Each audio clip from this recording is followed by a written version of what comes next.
डाल देता हूं। अब यहाँ पे मौर्यन डायनेस्टी की अगर मैं बात कर रहा तो Mauryan dynasty started somewhere somewhere around 322 BC. Rulers कौन थे इसके मौर्यन डायनेस्टी के? चंद्रगुप्त मौर्य। जैसे मैंने आपसे पहले भी बात की थी कि मौर्यन डायनेस्टी के रूलर थे चंद्र बिंदु अशोक। ठीक है। कौन कौन थे इसके रूलर? चंद्र बिंदु चंद्रबिंदु अशोक। अशोक। ठीक है। चंद्र बिंदु मैं क्यों कहता हूं? क्योंकि चंद्र से चंद्रगुप्ता, बिंदु से बिंदुसार, और अशोक। तो चंद्र बिंदु अशोक जो थे वो इसी के ही मतलब और सर ये हाँ कुणाल जी। भी तो है। वो सर बाद एक में है, कुणाल भी ठीक है। तो है। वो हाँ वो भी है, लेकिन मेन जो है ये मैं इसलिए बताता हूँ क्योंकि एक बिंदुसार है, एक बिंबिसार है। समझ रहे हो? एक बिंदुसार है, एक बिंबिसार है, just to differentiate these two. Bimbisara was the founder of Haryanka dynasty. तो कई बार बच्चे कंफ्यूज हो जाते हैं बिटवीन बिंबिसार एंड बिंदुसार, तो इसके लिए चंद्र बिंदु अशोक था। ऐसे बृहद रथ भी है जिसको मैं हम काउंट अभी नहीं कर रहे। अब मॉडर्न डायनेस्टी के हमारे पास दो टाइप के सोर्सेज आते हैं। एक आता है हमारे पास लिटरेरी सोर्स, और एक आता है हमारे पास आर्कियोलॉजिकल सोर्स। लिटरेरी सोर्स जो होता है हमारे पास, वो किताबें होंगी जो कि यहाँ पर चली हैं, जैसे Arthashastra by Chanakya, Indica by Megasthenes, Mudrarakshasa by Vishakhadatta. ये वो किताबें हैं जो जिसके बारे में हमें पता चलता है। इसमें से हमारे पास इंपॉर्टेंट कौन सी है? एक अर्थशास्त्रा जो कि चाणक्य ने लिखी थी, और दूसरी इंडिका जो मेगास्थनीज ने लिखी थी। बाकियों की भी मैं नाम बताया तो Mudrarakshasa by Vishakhadatta, Ashtadhyayi by Panini Sanskrit grammar, Vinaya Pitaka by Upali, Rajatarangini जहां पे कश्मीर का फर्स्ट टाइम मेंशन हुआ है by Kalhana, and Mahabhashya by Patanjali. ये हमारे पास मौर्यन एम्पायर के टाइम पे हमारे पास किताबें आई थी। और इसके अलावा दो चीजें हमारे पास और है, अशोकन इंस्क्रिप्शन और जूनागढ़ इंस्क्रिप्शन। ठीक है, बाय रुद्रदमन। तो अशोकन इंस्क्रिप्शंस के अंदर हमें ये भी देखने को मिलेंगी। अब चंद्रगुप्त मौर्य की अगर हम बात करते हैं तो चंद्रगुप्त मौर्य टाइटल्स क्या थे इसका? वृषाल या संद्रोकटस।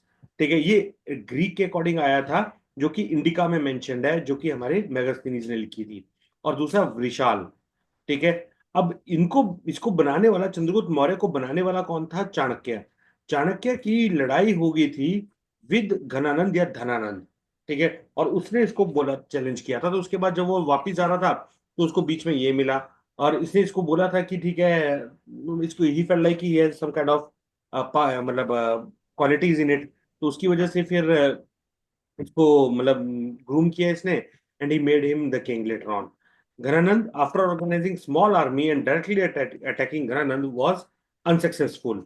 बट चाणक्य की एडवाइस पे उसने आउटर वीकर सेक्शंस को अटैक पहले किया, और बाद में जाके उसने मेन उस पे किया, और 322 बीसी में घनानंद को उसने मार दिया, और मौर्यन डायनेस्टी बन गई। ठीक है। और चंद्रगुप्त मौर्य का फिर सेल्यूकस निकेटर के साथ भी था, क्योंकि एक्सपेंड कर रहा था।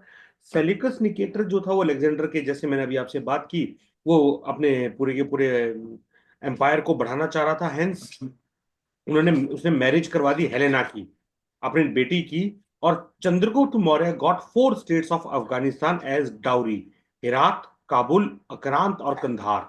ये चारों की चारों स्टेट्स जो है ये इसको डाउरी में मिली।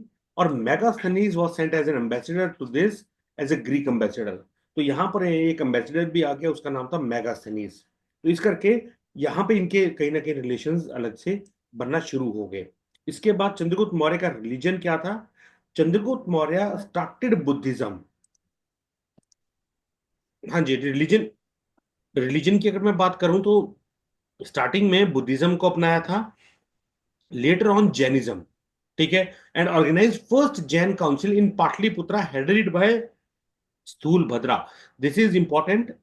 ठीक है। और इसके अंदर हुआ क्या था? Division in Jainism between Shvetambara and Digambara. जो हमने बात की थी अभी श्वेतांबर एंड दिगंबर सेक्ट की, वो यहीं पे आई थी। भद्रबाहु ट्रेवल्ड टू श्रवण बेला गोला इन कर्नाटका, जहां पे इनकी बहुत बड़ी एक मूर्ति है जो कि सिंगल रॉक आर्किटेक्चर की बात करती है। End of Chandragupta Maurya in 298 BC at Shravanabelagola. कैसे? इन्होंने सलेखना परफॉर्म की थी, रिचुअल फॉर डेथ। सलेखना वही होता है, जैनिज्म का होता है कैवल्य प्राप्त करने के लिए। और ये अकॉर्डिंग टू सम सोर्सेज ये भी कहा जाता है कि इन्होंने सलेखना इसलिए परफॉर्म की थी क्योंकि वहां पर बहुत ज्यादा भुखमरी सी फैल गई थी इनके एरिया में। ठीक है। अब ये तो हो गए चंद्रगुप्त मौर्य। चंद्रगुप्त मौर्य के बाद we have Chanakya, that has also to be studied along with Chandragupta Maurya. Chanakya की अगर हम बात करते हैं तो इनके नाम और भी थे, दैट इज कौटिल्य और विष्णुगुप्ता। ठीक है। इन्होंने बुक्स लिखी थी अर्थशास्त्र एंड नीति शास्त्र, दो इन्होंने किताबें लिखी हैं। Philosophy, equality for all, security of citizens, protection of women, utmost important to land as a resource, balance between state and citizens and minimum taxes। मोटी मोटी सी अगर मैं इनकी बात करूं तो इन्होंने 7 लिम्ब थ्योरी दी थी, जिसके अंदर इन्होंने बोला था कि एक स्टेट के 7 लिम्ब्स होते हैं। इसके बाद इन्होंने ये कहा था कि जो फीमेल्स होते हैं they act as a very good spies, अगर जासूस हैं तो बहुत अच्छी तरीके से वो जासूसी कर लेंगी। Third thing he also said that कि ये जो जमीन होती है, ये जमीन एज अ स्टेट वो होती है, इसमें कुछ ऐसा भी होना चाहिए कि सरकार की अपनी जमीन हो। ठीक है। यही कंसेप्ट ऑफ स्टेट लैंड की इन्होंने बात की थी, इसने बात की थी चाणक्य ने चौथी बात एक और बहुत इंपॉर्टेंट की थी, कि जो हमें उस टाइम की सोसाइटी का पता चलता है कि यार चाणक्य ने कहा था कि जितनी भी हमारी जमीन होती है, मतलब जो भी हमारी लोअर कास्ट के लोग होते हैं, they must be allowed to do agriculture outside out on the outskirts of the city. यानी सिटी की जो एरिया है उससे बाहर उनको एग्रीकल्चर करने की परमिशन दे देनी चाहिए। इससे दो फायदे होंगे कि हमारे पास नई जमीन है जो कि एग्रीकल्चर के अंदर आएगी, और दूसरा हमारे पास टैक्स बढ़ेंगे। तो अगर हम इस हिसाब से देखें तो Chanakya, no doubt he was from the Brahmin class, but he was in the favour of upward mobility. तो उन्होंने उसने स्टेट की बात की थी कि सर्वोपरि एक ही चीज होनी चाहिए, और वो है स्टेट। स्टेट का मतलब मतलब कंट्री, मतलब जनपद टाइप्स में। ठीक है। तो वो पूरा का पूरा आपका स्टेट के ऊपर होना चाहिए, स्टेट के नीचे सारी चीजें होनी चाहिए। तो ये बहुत इंपॉर्टेंट बात थी अंडर दिस। उसके बाद आ गया एक और चीज हमने पढ़नी है, यहाँ पर मैं अभी टॉपिक छोड़ रहा हूँ, उसको हम देखेंगे। चाणक्य, चाणक्य के साथ हमें मैगस्थनीज पढ़ना बहुत जरूरी है, या फिर मैं करवाई देता हूँ। देखो, जब चाणक्य यहाँ पर बात कर रहे थे तो उसी टाइम पे एक और इंडिविजुअल थे जो यहाँ पे बात कर रहे थे, एंड दैट वाज चंद्रगो मैगास्थनीज।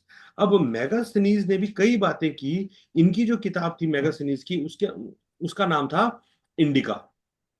इंडिका की ओरिजिनल किताब जो है वो हमारे पास नहीं है, वो इधर उधर हो गई है। इंडिका के बजाय अब इन्होंने क्या बात की, दूसरी बात क्या कही मैगास्थनीज ने, सॉरी, इंडिका के अंदर क्या लिखा। इंडिका के अंदर इन्होंने एक चीज लिखी कि इंडिया में 7 क्लासेस हैं। ठीक है। तो हमें ये समझ आ गई कि यार इंडिया में 7 क्लासेस तो है नहीं, ये कहीं ना कहीं गप्पे मार रही है। तो अगर 7 क्लासेस नहीं है तो इसका मतलब हमें ये समझ आया, आ गया कि मैगास्थनीज को इंडिया समझ नहीं आया। दूसरी चीज लिखी कि इंडिया में आपकी स्लेवरी नहीं है। ठीक है। तो इंडिया में स्लेवरी नहीं है तो इसका मतलब ये भी था कि कहीं ना कहीं ये फिर से झूठ बोल रहा है यार, इंडिया में स्लेवरी तो बहुत ज्यादा है।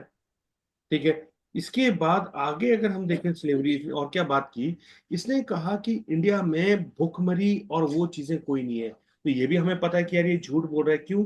भुखमरी तो थी, इसीलिए तो चंद्रगुप्त मौर्य ने संलेखना परफॉर्म किया था। ये सारी बातें हमें पता है कि मेगास्थनीज बीइंग एन आउटसाइडर, वो इंडियन इंडियन सिस्टम को समझ नहीं पाया। ठीक है। लेकिन इसी के साथ साथ इंडिका में मेगास्थनीज ने एक और बात कर दी कि साउथ इंडिया में एक डायनेस्टी है which is being ruled by Krishna की बेटी है जो उसको रूल कर रही है। ठीक है। पांड्यास। ठीक है। तो अब जब ये बोल दिया कि वो पांड्या रूलर है कोई ऐसे, तो ये भी हमारे पास श्योर है कि यार कृष्ण की बेटी समवेयर डाउन द लाइन की हो सकता है कि आगे वंशज हो या कुछ ऐसा हो, लेकिन डायरेक्टली तो नहीं हो सकते। इसीलिए हमें सिर्फ एक चीज समझ आई कि जो पहले हमारे पास यहाँ पर एक माउंटेन्स है इंडिया में, those are Vindhya, Satpuras and Mahadev and Maikal range. इस रेंज को हम कभी क्रॉस नहीं कर पाए थे इतनी आसानी से। लेकिन मेगास्थनीज जो कि मगध में बैठा था, उसको कहीं ना कहीं अगर यहाँ की इंफॉर्मेशन आ रही है तो कहीं ना कहीं ये वाला बैरियर अब टूट चुका था। नॉर्थ में बैठे हुए लोगों को ये पता था कि साउथ में कोई डायनेस्टी है। और अगर हमने फैक्ट चेक करें तो यहाँ पर हमारे पास क्या आता है, यहाँ पर पांड्यास थे, चेरास थे और चोलास थे। ये 3 डायनेस्टी उस टाइम पे फ्लोरिश कर रही थी जब ऊपर चंद्रगुप्त मौर्य था और चाणक्य वगैरह चल रहे थे। तो इंडिया को अगर हम देखें तो इंडिया में हमारे पास, साउथ इंडिया में भी हमारे पास काफी ज्यादा डायनेस्टी, मतलब 3 डायनेस्टी प्रोमिनेंटली फ्लोरिश कर रही थी, एंड दो 3 dynasties were Cholas, Cheras and Pandyas. तो साउथ इंडिया में हमारे पास ये 3 डायनेस्टी चल रही थी। तो अभी तक हमने ये देखा कि चंद्रगुप्त मौर्य के कोर्ट में 2 इंपॉर्टेंट लोग थे, one was Chanakya and another one was Megasthenes. और मेगास्थनीज जो था, और उनकी हमने बातें जितनी भी थी वो हमने अब देख ली। अब इसके बाद अगला रूलर आ जाता है हमारे पास Bindusara.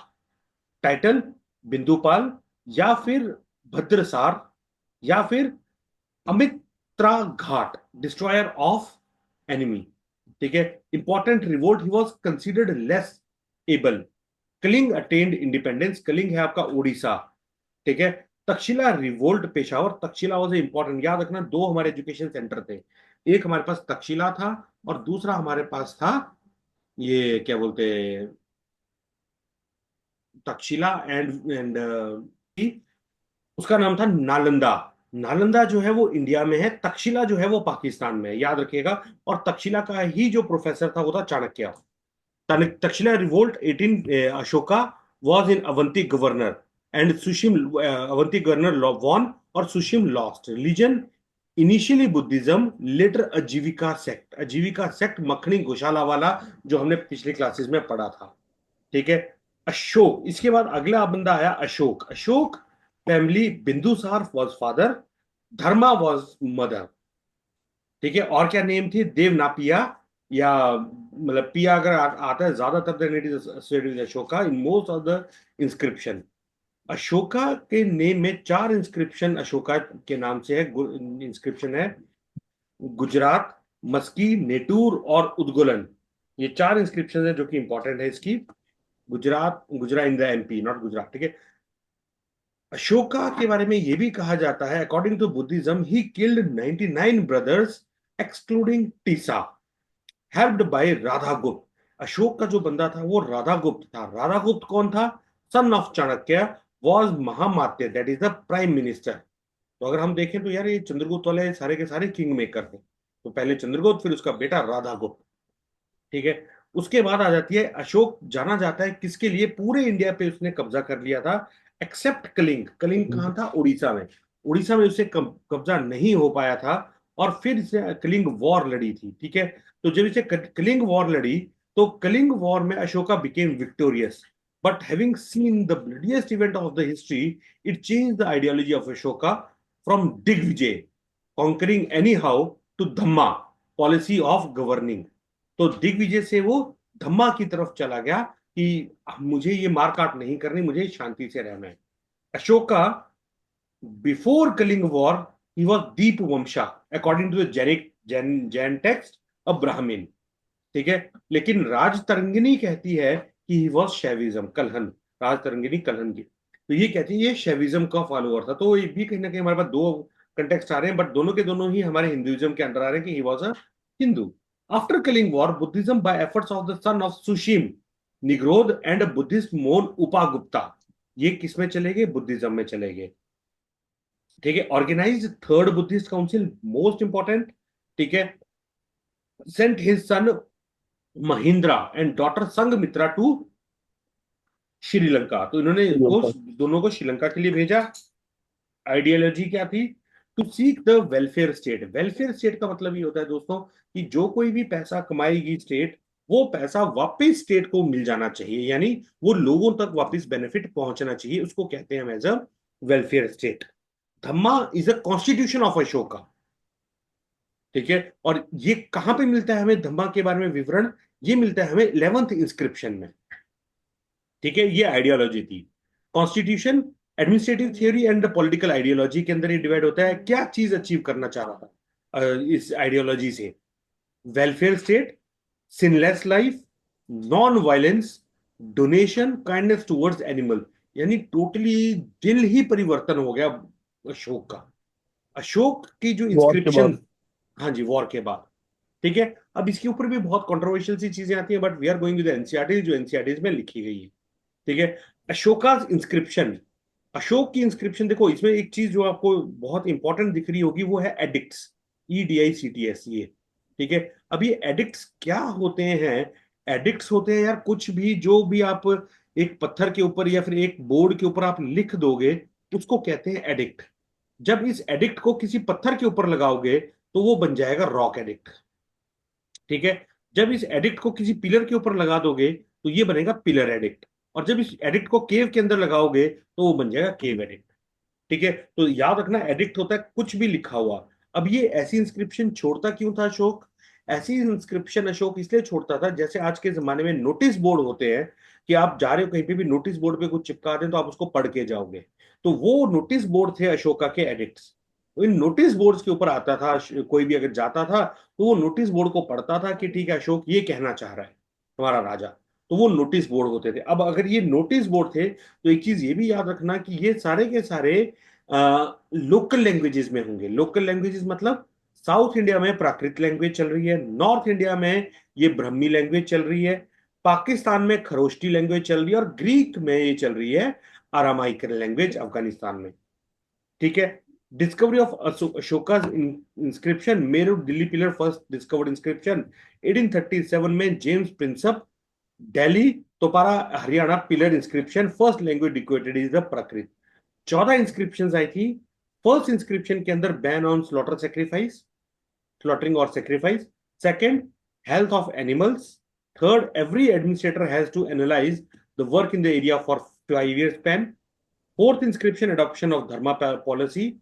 Fifth, appointment of mahamata or dhamma sixth campaigner. Sixth, self-control. It talks about pilgrimage of Ashoka, and eighth inscription about the pilgrimage of Ashoka is the longest article.